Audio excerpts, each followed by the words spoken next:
మనం గాంధీ స్మారక స్మృతివనంలో ఈ కార్యక్రమాన్ని ఏర్పాటు చేసుకోవడం నా పూర్వజన్మ సుకృతంగా భావిస్తున్నాను. పెద్దలందరూ ఈరోజు వచ్చి ఈ కార్యక్రమంలో పాల్గొన్నందుకు ప్రతి ఒక్కరికి పేరు పేరున హృదయపూర్వక శిరస్సు వంచి నమస్కారాలు తెలియజేస్తున్నాను.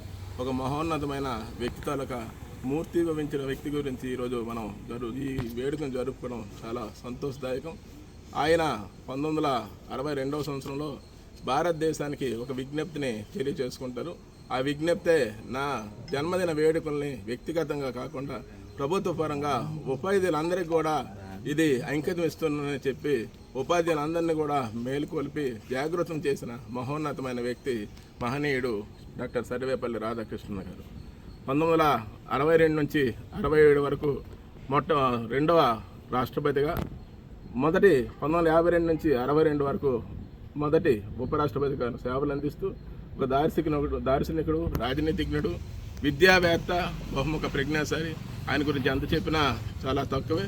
ఆయన 1931 నుంచి 36 వరకు ఆయన మన ప్రతిష్టాత్మకమైన ఆంధ్ర విశ్వవిద్యాలయం ఉపకులపతిగా, బెనారస్ హిందూ యూనివర్సిటీ ఉపకులపతిగా, ఆక్స్ఫర్డ్ విశ్వవిద్యాలయంలో కూడా ఆయన సేవలు అందించి ఒక గురువు తాలూకా గొప్పతనాన్ని, ఆయన తాలూకా మూర్తిమత్వాన్ని తెలియచేసిన మహోన్నతమైన దార్శనికుడు డాక్టర్ సర్వేపల్లి రాధాకృష్ణన్ గారు.